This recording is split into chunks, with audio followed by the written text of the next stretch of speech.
नमस्कार स्टूडेंट्स, आइए डीएलड बीएसटीसी द्वितीय वर्ष के आपके फाइनल लेसन आ चुके हैं कि फाइनल लेसन कैसे बनाने हैं, कैसे डिलीवर करने हैं। उसके लिए मैंने एक फॉर्मेट आपको समझाने के लिए तैयार किया है कि जब आप लेसन प्लान तैयार करोगे, सबसे पहले आप अपना स्कूल का नाम, कि जिस भी कॉलेज के अंदर आप डीएलड कर रहे हो वहाँ पर जो आपका फाइनल लेसन होगा उस स्कूल का नाम होगा। जैसे government girls senior secondary school या मिडिल स्कूल, जो भी XYZ वहाँ। यहाँ पर स्टूडेंट नेम, कि जो स्टूडेंट अपना डिलीवर कर रहा है लेसन, वहाँ उसका नाम और जिस सब्जेक्ट का। यहाँ विशेष ध्यान देने योग्य बात है कि आपको दो प्रकार के लेसन तैयार करने होते हैं, एक प्राथमिक कक्षा के लिए और एक उच्च प्राथमिक। अर्थात आप एक जो है 1ली से 5वीं कक्षा का और दूसरा जो है 6ठी से लेके 8वीं क्लास का लेसन तैयार करते हो। वो डिपेंड करता है आपके कॉलेज पे, आपके इंचार्ज पे कि आपको कौन सा सब्जेक्ट दिया है। और स्टूडेंट ध्यान दीजिए कि सब्जेक्ट हमेशा वही लेना चाहिए जिस पे आपकी कमान हो, जिस सब्जेक्ट को आप अच्छी तरह से डिलीवर कर सको। तो इस तरह से आप जो भी क्लास है उसका और जो आपकी फाइनल लेसन की डेट है वो इस साइड आ जाएगी, आपका जो लेक्चर हैं और समय अवधि।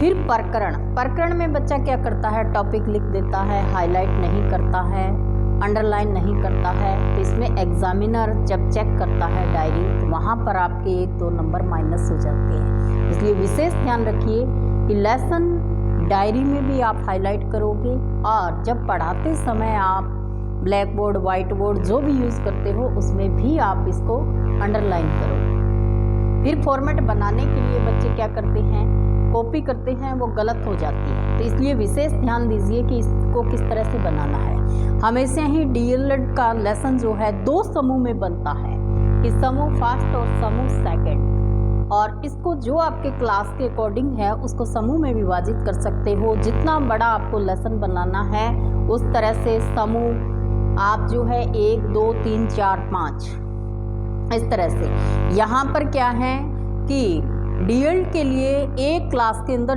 2 छात्र अध्यापक जाते हैं, कि एक जो पढ़ाता है और दूसरा उसका जो है वो सर्वे करता है, उसको ऑब्जर्व करता है। इसलिए समूह में विभाजित किया जाता है। अगर समूह 1 पढ़ा रहा है तो 2 उसके पीछे बैठेगा, फिर 3 ऐसे जो है 4 पीछे बैठेगा, 5 जो है वो पढ़ाएगा। इस तरह से कंटिन्यू चलता है।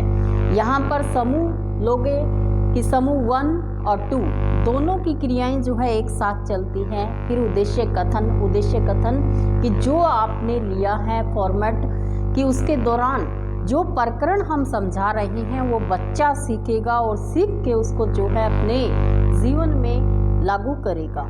फिर नेक्स्ट है छात्र प्रकरण को, जैसे मैंने क्रिया लिया है तो क्रिया के माध्यम से, जैसे क्रिया है, क्रिया क्या है, पहले उसका अर्थ परिभाषा। जैसे आप एग्जाम्पल दोगे कि ये एक बुक है, इस बुक को बच्चा पढ़ रहा है। जैसे आप एग्जाम्पल दोगे कि राम पुस्तक पढ़ रहा है, इसमें उदाहरण दे के समझाओगे कि क्या हो रहा है पुस्तक पढ़ना, तो ये क्या है, एक प्रकार से क्रिया है। तो इस तरह से आप जो है टॉपिक समझाओगे क्रिया के बाद जो क्या है उसके भेद के बारे में, कि स्टूडेंट को बताओगे उसके भेद, जो चित्र सहित या आप डायग्राम से समझा रहे हो, मॉडल से समझा रहे हो, उसको समझाओगे। नेक्स्ट समूह 1 और 2 इसको विभाजित करेंगे कि किस तरह से आप जो है एक ऐसे टेबल बनाओगे कि समूह यहाँ पर 1 के लिए प्रस्तावित गतिविधियाँ जो है वो सामूहिक है। सामूहिक मतलब कक्षा के अंदर जो स्टूडेंट बैठे हैं उसको समझाने के लिए आप जैसे क्रिया का उदाहरण दोगे कि क्रिया क्या है, उसका अर्थ है, उसका परिभाषा है। फिर सतत आंकलन की योजना। सतत आंकलन का मतलब क्या होता है कि निरंतर आंकलन करना, कि जो हम पढ़ा रहे हैं वो बच्चे समझ पा रही है या नहीं, उसका अभ्यास करना, उसका दोहरान करना। और समीक्षा का मतलब होता है कि जो हमने यहाँ लेसन डिलीवर किया है उसमें स्टूडेंट कितना इंटरेस्ट ले रहा है, उसकी सहभागिता कितनी है। अर्थात जो इम्पोर्टेंट टॉपिक होगा कि क्रिया का अध्ययन करते समय जो स्टूडेंट की सहभागिता है, जैसे आप पूछोगे अर्थ क्या है, क्रिया क्या होती है, उदाहरण क्या है, वो यहाँ पर एक प्रकार से ये क्या है, ब्लैक बोर्ड की गतिविधि है, उस पर आप अंकित कर दोगे।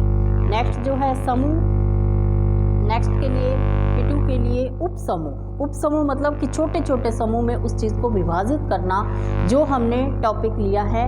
यहाँ पर छात्राओं को उपसमूह में बांटकर क्रिया के उदाहरण के बारे में बताएंगे कि जो क्लास के अंदर हमारे स्टूडेंट है उसको हम जो है छोटे छोटे ग्रुप में डिवाइड कर देंगे और उनका एग्जाम्पल दे के समझाएंगे कि क्रिया क्या है, उसके भेद क्या है, उसके उदाहरण क्या है और क्रिया के प्रकार कितने हैं।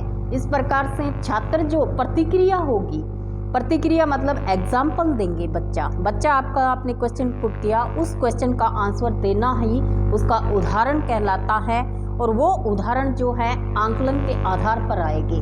कठिनार्थ शब्द कि जो एग्जाम्पल है जो कठिन है उनका आप जो एग्जाम्पल से ब्लैक बोर्ड वर्क जो है वो लिख दोगे। इस तरह से आपका जो है समूह और उप समूह में कंटिन्यू आपका चलता रहेगा। और नेक्स्ट जो है वो जैसे व्यक्तिगत कि यहाँ पर हमारी क्रियाएं क्या है, प्रत्येक छात्र से क्रिया के उदाहरण पूछना। जैसे आपने एग्जाम्पल दे दिया कि पुस्तक पढ़ रहा है, इसमें कौन सी क्रिया हो रही है, रो रहा है, राम गा रहा है, सीता फल खा रही है। इस तरह के एग्जाम्पल दोगे, वो उदाहरण से जो व्यक्तिगत एक पर्टिकुलर बच्चे से आप क्वेश्चन पुट करोगे वो क्या है, व्यक्तिगत क्रिया होगी, उसके उदाहरण होंगे और इस तरह से आप पूछते रहोगे। छात्र के द्वारा पठन कार्य के आधार पर आंकलन करना कि स्टूडेंट जो है, जैसे आप यहाँ पर हिंदी का चैप्टर लिया है तो आप बुक के माध्यम से उनसे पढ़ा के देख सकते हो, उनके आंकलन करोगे कि वो सही बता रहा है, नहीं बता रहा, पढ़ पा रहा है या नहीं है। फिर उसका इंटरेस्ट की रुचि जो है उसको समझाई गई कि जैसे बच्चा एग्जाम्पल में रुचि ले रहा है, क्रिया में ले रहा है कि क्रिया है क्या, चलना फिरना। आपने एग्जाम्पल दिया कि यहाँ पर चल के आना ये क्रिया है या नहीं है। तो इस प्रकार से जो एग्जाम्पल दोगे वो बच्चा कितना इंटरेस्ट लेगा, जितना वर्किंग होगा, जितना एग्जाम्पल आप जो है मॉडल के माध्यम से समझाओगे या प्रैक्टिकल समझाओगे तो बच्चा उतना ही इंटरेस्ट अधिक लेगा। फिर है समूह के लिए संवर्धन योजना। संवर्धन योजना क्या होती है कि जो एग्जाम्पल हम उदाहरण से समझाते हैं या सामने जो चीज़ दिखाते हैं, जैसे डायग्राम बनाते हैं या क्रिया का आप लिख रहा है, गाना गा रहा है, रो रहा है, इनके एग्जाम्पल देंगे तो वो क्या कहलाता है, वो जो है हमारा संवर्धन योजना के तहत कि जो दृश्य बच्चे को दिखाई दे रहा है उसी को समझ रहा है। फिर समूह 2, ये क्या है, हमारा लेसन जो है बड़ा होता जाएगा। समूह 2, समूह 3, इस तरह से इसको डिवाइड कर दोगे कि छात्रों को निम्न पक्षों की जानकारी प्राप्त होगी कि क्रिया क्या है, उसकी परिभाषा क्या है, उसके अर्थ क्या है, एग्जाम्पल क्या है। एक प्रकार से क्रिया के पूरा का पूरा चैप्टर समझाना और उसके प्रकारों का वर्णन करना और क्रिया जो है समझाओगे उस एग्जाम्पल में अंतर करना क्या है, ये हमारा क्रिया का चैप्टर होता है। समूह 2 के लिए प्रस्तावित गतिविधियाँ, फिर समूह 1 से पूछने के बाद समूह 2 से पूछेंगे कि सामूहिक फिर वही सेम रहेगी कि क्रिया के बारे में, प्रकार के बारे में, उसके एग्जाम्पल के बारे में जो उदाहरण दिया गया है वो सतत आकलन योजना समूह 2 के लिए रहेगी कि समूह 2 उसका आंसर कितना दे रहा है। एक प्रकार से ये कंपैरिजन लेसन प्लान होता है कि बच्चों के अंदर कंपटीशन की भावना होती है और उसी के आधार पर इसको समझाया जाता है। सहभागिता कितनी है कि वो पढ़ पा रहा है या नहीं पढ़ पा रहा, जो हम मॉडल प्रदर्शित कर रहे हैं उसमें इंटरेस्ट ले रहा है या नहीं ले रहा। इस प्रकार से समूह 2 की गतिविधियाँ होगी और 2 में भी उप समूह कि छात्रों में उप समूह को हम कि किस तरह से विभाजित किया है। क्रिया जो है वो उसके भेद के बारे में बच्चा जानता है या ना जानता है और छात्र कक्षा के व्यवहार के अनुसार आकलन करना कि क्लास के अंदर उसका बिहेवियर कैसा है, उसका कॉन्फिडेंस कैसा है, जो वो पढ़ रहा है, जो समझ रहा है या नहीं, या टीचर पढ़ा रहा है उसके ऊपर से जा रहा है, ये चीज़ें। कठिन शब्द जो भी होगा, गृह कार्य है या कठिन जो भी अर्थ है उसको अपने यहाँ ब्लैक बोर्ड के माध्यम से समझाएंगे। और नेक्स्ट जो होता है वो वही व्यक्तिगत की छात्र से हम क्वेश्चन पुट करेंगे कि जो हमने क्रिया के बारे में, क्रिया के भेद के बारे में समझाया वो समझ आया है या नहीं है। छात्रों की व्यक्तिगत रूप से जांच कर उसका आंकलन करना। रुचि कि उसके भेद के बारे में कितनी रुचि है, इंटरेस्ट कितना है, प्रदर्शित करता है या नहीं है। और ये हमारी एक दैनिक पाठ्य योजना का पूरा डायग्राम होता है। फिर दैनिक पाठ्य योजना यहाँ पर क्या है, अधिगम उपलब्धि। अधिगम उपलब्धि मतलब कि उसने सीखा कितना है। अधिगम का अर्थ ही सीखना है, लर्निंग, कि उसने जो हमने क्रिया सिखाई उसको कितना ग्रहण किया है, उसकी जानकारी, उसके प्रकार, उसके भेद, उसके शब्द, जो पूरी की पूरी जो है हमारी दैनिक पाठ्य योजना में आएगा कि हमारी अधिगम की सिखाने की प्रक्रिया थी कि सबसे पहले तो क्रिया का अर्थ क्या है, परिभाषा क्या है, उसके भेद कितने हैं, उसके एग्जाम्पल और कठिन शब्द ढूंढना, और इधर ब्लैक बोर्ड वर्क कि जो हमने क्रिया के बारे में बताया था कि क्रिया 2 प्रकार की होती है, सकर्मक होती है, अकर्मक होती है, और उनके एग्जाम्पल। नेक्स्ट जो है, बच्चे को चैप्टर कंप्लीट करने के लिए गृह कार्य होमवर्क दिया जाता है।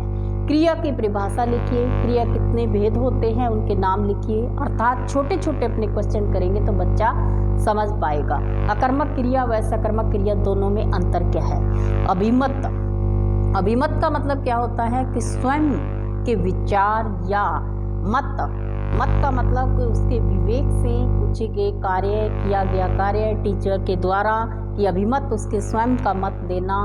बालक प्रकरण को भली भांति समझ पाएगा, क्रिया के भेदों को समझा है, पूर्ण जानकारी विकसित हुई है। ये अर्थात हमने जो बच्चे को समझाया है वो पूर्ण उसने समझ लिया है, ये उसका अभिमत है, स्पष्टीकरण है कि लेसन प्लान जो है मैंने डिलीवर किया है वो पूर्णतः बच्चा जो है सीख पाया है। यहाँ पर हस्ताक्षर के संस्था प्रधान के हस्ताक्षर और टिप्पणी, इस तरह से आपका लेसन प्लान जो है पूर्ण होता है।